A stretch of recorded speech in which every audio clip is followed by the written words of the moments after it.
샬롬. 날씨가 많이 추워졌습니다. 하나님의 말씀으로 우리의 육도, 영도 따뜻해졌으면 좋겠습니다. 오늘도 주의 말씀과 함께 하시기를 주님의 이름으로 축복합니다.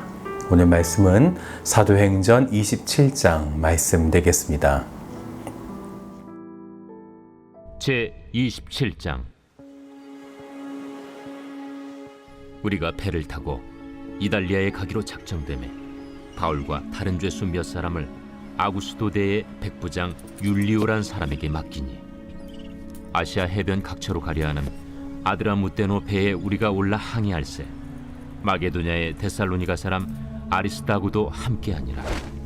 이튿날 시돈에 되니 율리오가 바울을 친절히 대하여 친구들에게 가서 대접받기를 허락하더니 또 거기서 우리가 떠나가다가 맞바람을 피하여 급으로 해안을 의지하고 항해하여 길리기아와 밤빌리아 바다를 건너 루기아의 무라시에 이르러 거기서 백부장이 이달리아로 가려 하는 알렉산드리아 배를 만나 우리를 오르게 하니 배가 더디가 여러 날 만에 간신히 니도 맞은편에 이르러 풍세가 더 허락하지 아니하므로 살몬의 앞을 지나 그레데 해안을 바람막이로 항해하여 간신히 그 연안을 지나 미항이라는 곳에 이르니 라세아시에서 가깝더라.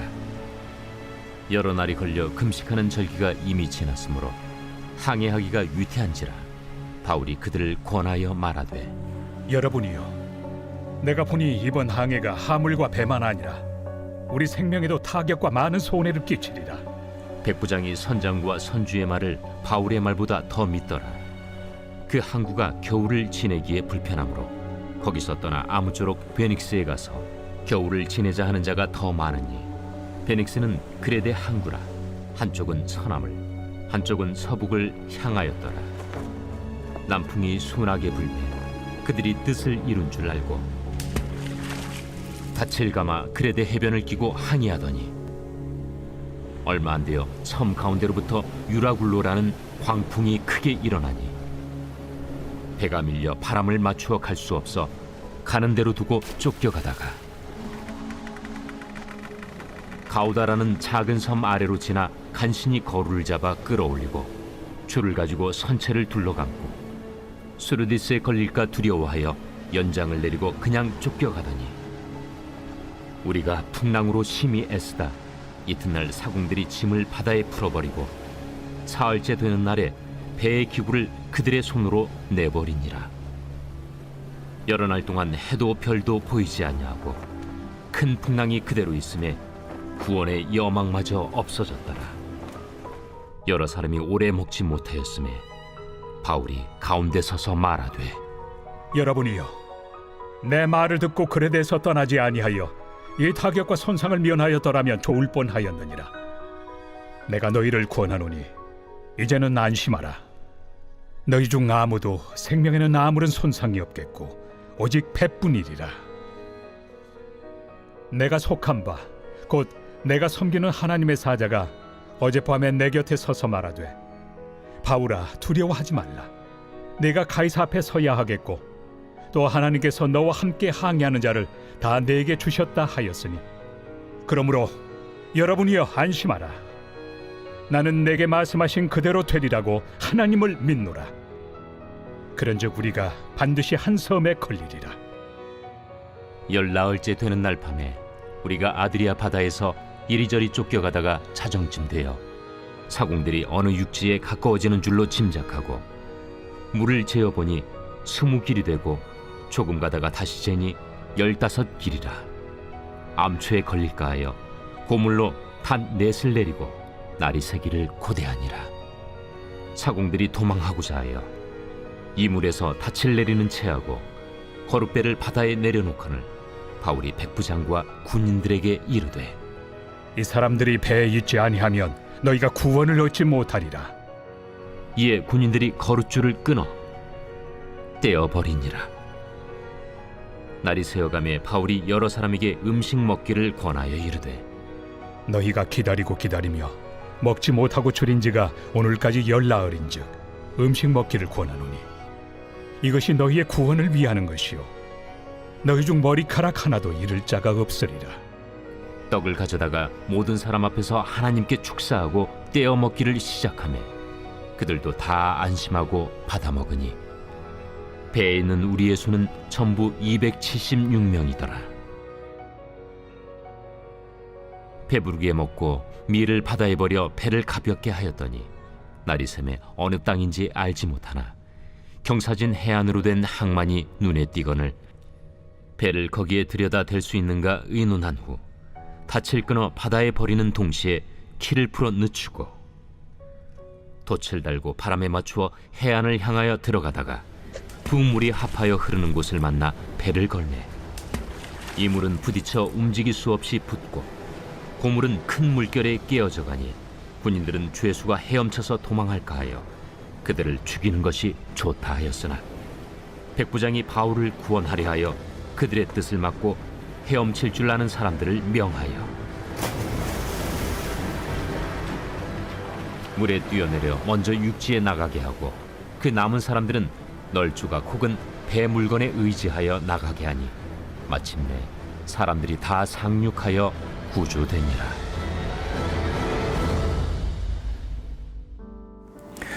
사도 바울은 이제 배를 타고 이탈리아 로마로 호송되게 되는데요. 이 배에는 다양한 사람들이 함께 타게 됩니다. 먼저는 사도 바울만이 아니라 1절을 보면 다른 죄수 몇 사람과 함께 가게 되는데요. 그 중에는 사도 바울의 3차 선교 여행 때 함께 있었던 데살로니가 사람 아리스타고도 함께 하고요. 또 누가도 함께 동행하게 됩니다. 그래서 이 배는 총 276명의 사람들이 타게 되어졌고 백부장 율리오라는 사람을 통해 이 배의 항해가 시작된 거죠. 그런데 4절을 보세요. 또 거기서 우리가 떠나가다가 맞바람을 피하여 급으로 해안을 의지하고 항해하여 맞바람을 피하여 운행하다 보니 배가 너무 더디 가게 된 거죠. 그렇게 여러 날을 항해하다가 니도 맞은편에 도착하게 되었는데 풍세가 너무 심하다 보니 그들은 그레데 해안을 바람막이로 항해하면서 8절을 같이 볼까요? 간신히 그 연안을 지나 미항이라는 곳에 이르니 라세아 시에서 가깝더라 라는 거죠. 이렇게 7절과 8절을 보면 간신히라는 말이 반복해서 나오고 있어요. 그만큼 당시의 항해가 쉽지 않았던 거죠. 이때가 시기적으로 10월경이었는데요. 9월 중순부터 3월까지는 지중해를 항해하기가 매우 위험한 시기라고 합니다. 특히 11월부터 1월 사이에는 지중해 항해가 전면 금지될 정도로 풍세가 굉장히 심한 거죠. 오늘 말씀 보니 미항에 도착했을 때가 10월경이었기 때문에 당연히 위험할 수밖에 없는 거죠. 게다가 이들이 맞바람을 피하면서 굉장히 더디게 항해하면서 시간들은 더 지체되었기 때문에 9절 말씀을 보면 여러 날이 걸려 금식하는 절기가 이미 지났으므로 위태한지라. 이 금식하는 절기는 유대인들의 대속제를 말하는데요. 이때가 9월 20일 전후가 되어집니다. 그런데 이 절기가 지났기 때문에 제가 조금 전에 말씀드렸던 것처럼 시기적으로 풍랑이 굉장히 센 바로 그 시기가 되어진 것입니다. 그래서 사도 바울은 사람들에게 이렇게 말했어요. 지금 이 그레데에서 떠나지 말자라고요. 그리고 그 이유를 설명하는데 10절을 보세요.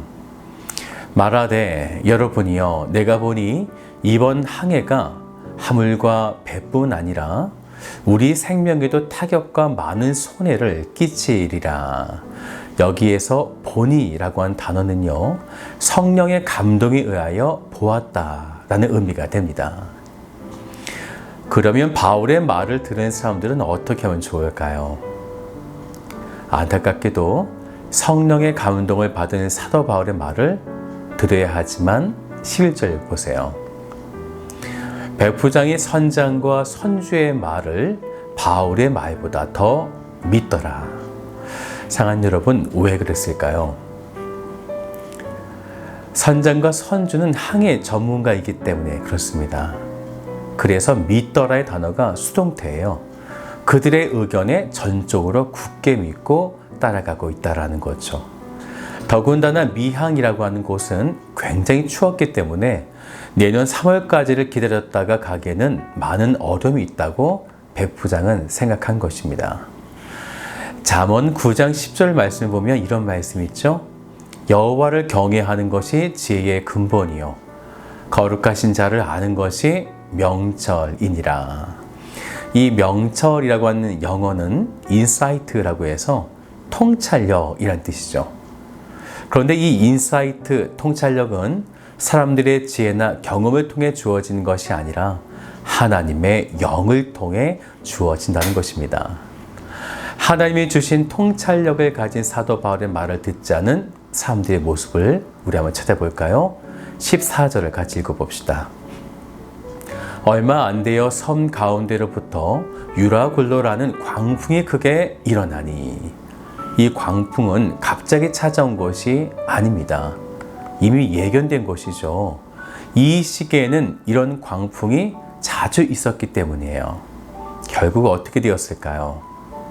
15절을 보면 배가 밀려 바람을 맞춰 갈 수 없어 가는 대로 두고 쫓겨가다가 워낙 풍랑이 심하니까 배가 가는 대로 그냥 놔둔 거죠.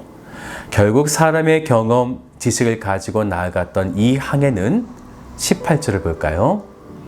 우리가 풍랑으로 심히 애쓰다가 이튿날 사공들이 짐을 바다에 풀어버리고 심지어 배의 기구들까지 바다에 던지게 됩니다.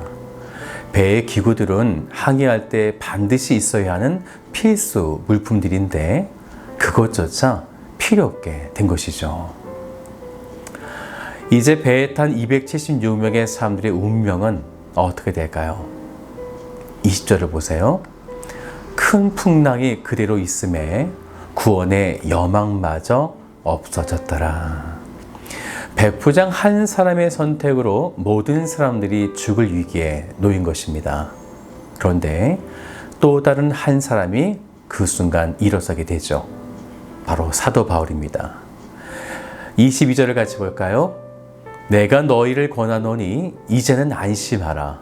너희 중 아무도 생명에는 아무런 손상이 없겠고 오직 배뿐이리라.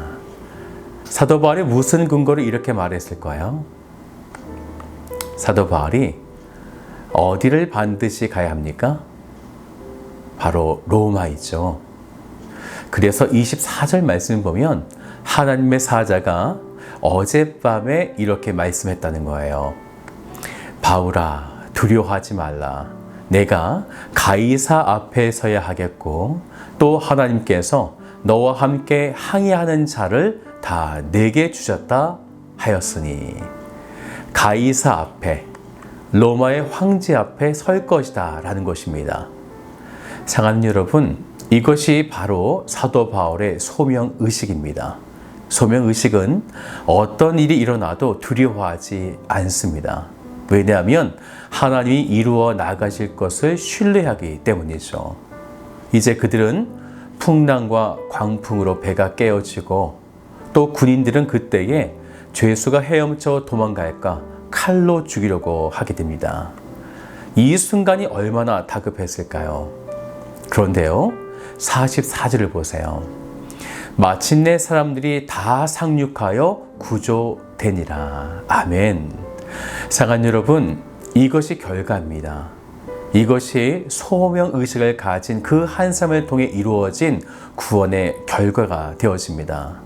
사도 바울을 로마까지 이르게 하시려는 하나님의 약속, 그 약속을 소명받은 사도 바울이 끝까지 그 소명을 놓지 않고 붙잡았을 때 그 사도 바울뿐만 아니라 그와 함께는 모든 사람까지 구원함을 받았다는 거죠. 지금 우리들은 어떤 위치에 서 있는 사람일까요? 나로 인해 사람을 살려내고 있을까요? 아니면 그 반대일까요? 그리스도인의 소명이 무엇인지 다시 한번 되새겨 보시는 오늘 하루가 되시기를 주님의 이름으로 축복합니다.